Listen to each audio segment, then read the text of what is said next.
صحت میری ایسی ہے کہ یہ سیدھی طرف نا فالج ہو گیا تھا اور برین ایمبریج ہو گیا تھا. یہ سیدھی ٹانگ میں ابھی فالج ہے اور یہ ٹوٹی بھی ہوئی ہے, الٹی بھی ٹوٹی ہوئی ہے. یہ جیسے بھی زندگی گزر رہی ہے اللہ کو پتہ ہے, اللہ کے علاوہ کچھ نہیں. مجھے جتنی درد ہوتی ہے نا, میں کیا بتاؤں کسی کو. 10 کلو ہو رہی ہے, 5 کلو ہو رہی ہے, 50 کلو ہو رہی ہے, کیا بتاؤں.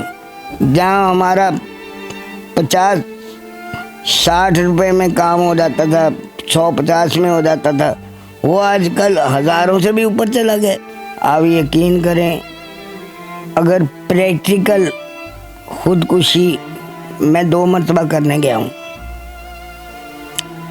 ہاتھ میں سریا پکڑا, تاروں تک میرا ہاتھ نہیں پہنچا. پہنچ جاتا تو میں خودکشی کر لیتا. اگر میں بڑا ہوتا شاید ڈاکو ہوتا, قاتل ہوتا, ڈکیٹ ہوتا.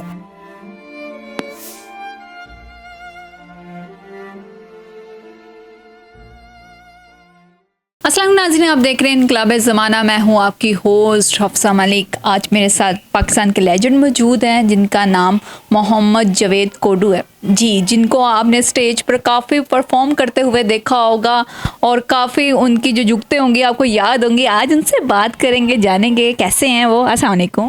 وعلیکم السلام, کیا حال ہے. میں نے سٹیج ہی نہیں, میں نے فلمیں بھی کی ہیں اور ٹیلی ویژن بھی کیا ہے اور تھوڑا سا ریڈیو بھی کیا ہے. اتنا سب کچھ کیا ہے پھر بھی لوگ آپ کو کوڈو کوڈو کہتے ہیں. اچھا, مٹر ہی ہے نا, اور کی کہنا ہے. اچھا, مجھے بتایا, آپ نے اتنا کام کیا, انٹرنیشنل لیول پہ بھی کیا, اور اب بھی جو ہے کافی چینلز پہ کیوں نہیں نظر آ رہے جہاں آپ کے بہت سارے جو آپ کے جونیئرز کام کر رہے ہیں, ان کے ساتھ آپ کیوں نہیں نظر آتے؟ اصل میں بات یہ ہے کہ کچھ صحت میری ایسی ہے کہ یہ سیدھی طرف نا فالج ہو گیا تھا اور برین ایمبریج ہو گیا تھا. یہ سیدھی ٹانگ میں ابھی فالج ہے اور یہ ٹوٹی بھی ہوئی ہے, الٹی بھی ٹوٹی ہوئی ہے. اور دل کا بھی معاملہ ہے, بڑی آنت کا آپریٹ بھی ہوا ہے, السر کا بھی آپریٹ ہو چکا ہے.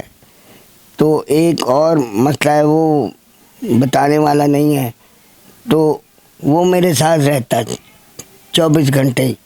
تو لہٰذا یہ جیسے بھی زندگی گزر رہی ہے اللہ کو پتہ ہے, اللہ کے علاوہ کچھ نہیں. مجھے جتنی درد ہوتی ہے نا, میں کیا بتاؤں کسی کو. 10 کلو ہو رہی ہے, 5 کلو ہو رہی ہے, 50 کلو ہو رہی ہے, میں کیا بتاؤں, اللہ کو پتہ ہے. لہٰذا میری اپیل ہے, جو میرے جیسے جتنے بھی ہیں کسی بھی کام میں, ان کا نا آپ بیفور ٹائم کچھ کریں.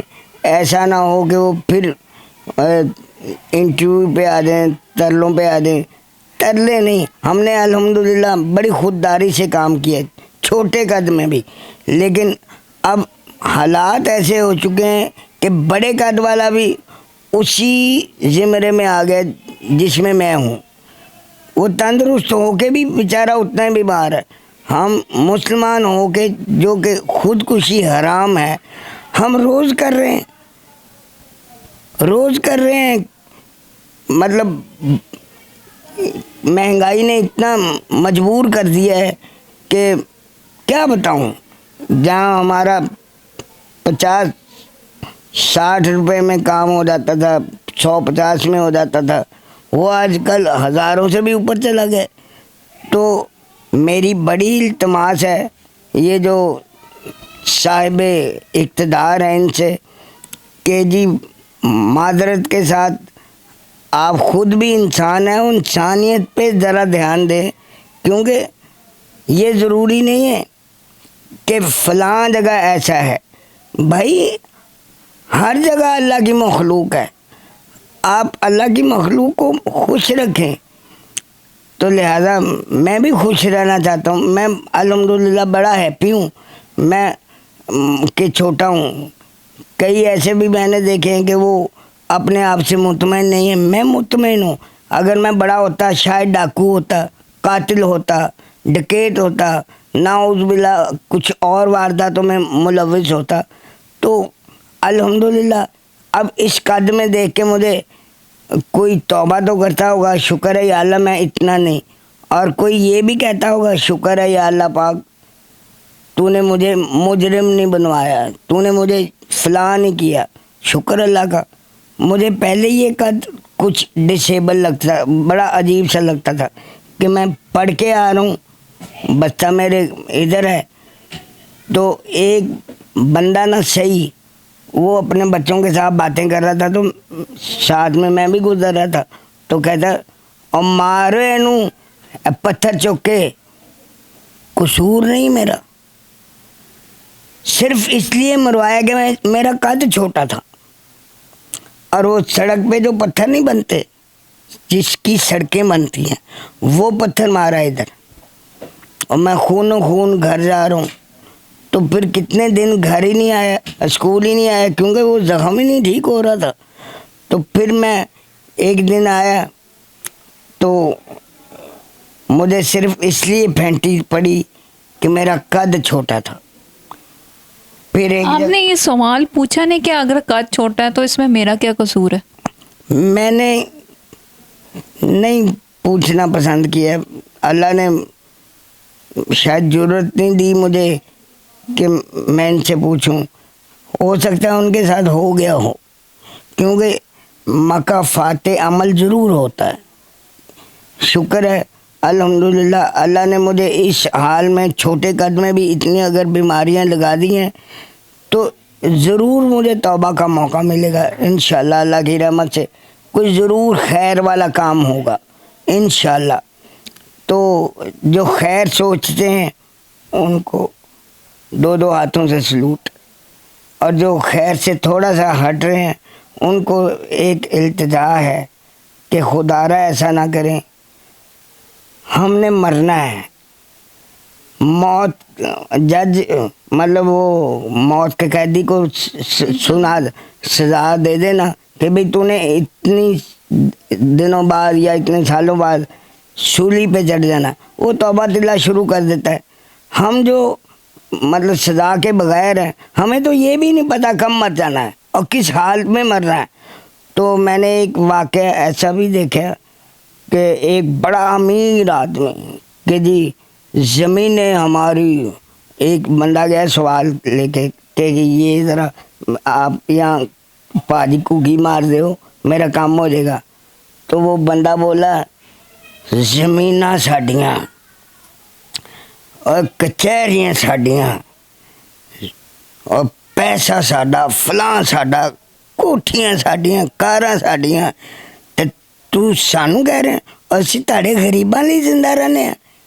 ایک لفظ بولا اس نے یہ, تو پھر ایک سٹیپ آگے بڑھا ہے, صرف یہ کہہ کے اتنا آگے بڑھا ہے تو اس کو ادھر ہی دل کا اٹیک ہوا ہے آن دی اسپاٹ, ادھر ہی, تو وہ مر گیا. تو لاش کو کہہ رہا جو سوالی تھا, کہہ رہا صاحب جی میں تو تانوں بددعا بھی نہیں دیتی. تو بددعا لینے والے نہ بنے, ہم دعا لینے والے بنے. جب میری یہ ٹانگ ٹوٹی تھی تو اللہ بھلا کرے سہیل احمد صاحب کا, تو بڑے کروشل حالات تھے. تو ڈاکٹر صاحب نے کہا کہ جی اگر ایک دن میں تیرا آپریشن نہ ہوا تو یہ ٹانگ تیری ایسی پوزیشن میں ہے کہ یہ کچھ کا کچھ ہو سکتا ہے. تو سہیل صاحب کو پتہ چلا, انہوں نے VIP طریقے سے پروٹوکول کے طور پہ جتنے بھی مطلب پہلے میرا آپریشن کروایا, پھر وہ کیا نام لیتے ہیں, جو بھی پیسہ لگا اللہ کے علاوہ کوئی نہیں جانتا.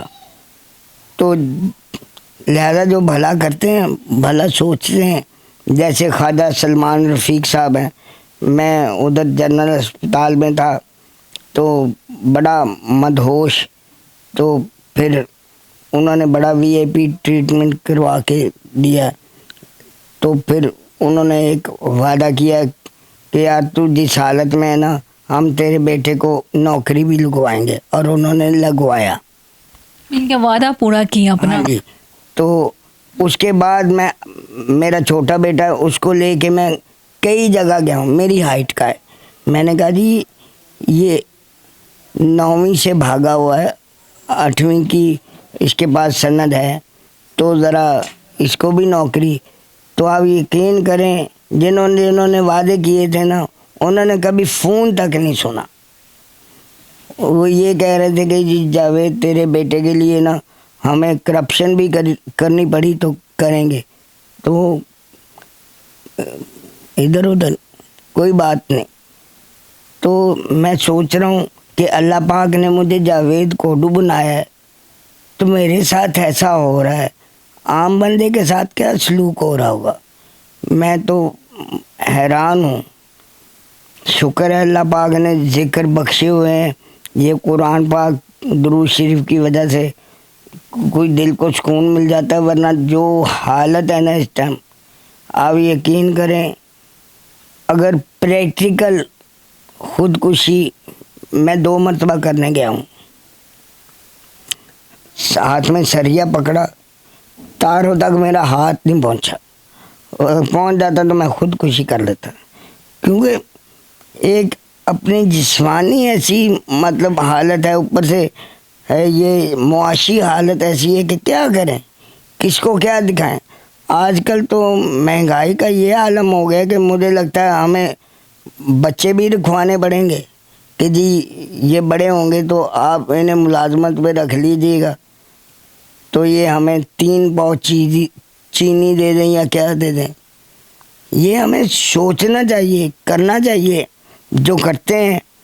اب میاں صاحب سے ایک ریکویسٹ ہے کہ وہ پہلے بھی بھلا کرتے آئے ہیں, اب بھی بھلا کریں تو میرے سمیت کریں اور ڈائریکٹلی کریں, انڈائریکٹ نہ کریں. کیونکہ انڈائریکٹ انہوں نے کیا ہے وہ مجھ تک نہیں ہوا, اور کئی حضراتوں نے کیا ہے انڈائریکٹلی. وہ انڈائریکٹلی رہا ہے, وہ پتہ نہیں بیچ میں کون آیا کون گیا کیا تو مجھے پتہ بھی نہیں. ان کو یہ پتہ کہ ہم نے کر دیا ہے تو وہ بھی اپنی طرف سے سچے ہیں, تو میں بھی سچ ہوں. میرے تک کوئی آئے ہی نہیں تو میں کس کو کہوں. تو بس آئے دن یہ ہوتا ہے کہ یہ کچھ نہیں ایسا ہوا, یہ کچھ نہیں ایسا ہوا. بھائی یہ کیوں پوچھا جا رہا ہے, یہ کیوں نہیں پوچھا جا رہا کہ بھائی ہم کریں گے. میرے جیسے جتنے بھی ہیں رائٹر ڈائریکٹر سپورٹس والے لکھاری جو بھی خیر کا کام کرتے ہیں ان کو لیے سب خیر ہونی چاہیے. کیونکہ وہ عام, اب میں رکشے پہ نہیں بیٹھ سکتا, میری پرابلم ہے. تو اگر بائک پہ منہ چھپایا نہ ہو نا تو کئی باری کہہ دیتے ہیں اور رہ گئے ہیں. وہ گولی سے زیادہ چوٹ لگتی ہے, گولی کی اتنی چوٹ نہیں لگتی. کوئی نہیں بلاندا, تو نہیں مرنا ہے جن پہلے مرے سن. تو وہ ایک تیر ساتھ چل جاتا ہے کہ یار ان کو یہ نہیں پتا کہ یہ دعا دے دیں کہ اللہ پاک تمہارے سمیت سب کو صحت دے دے, یہ دعا دے دیں. ایسی کس کے بات کرتے ہیں کہ بس کیا کروں.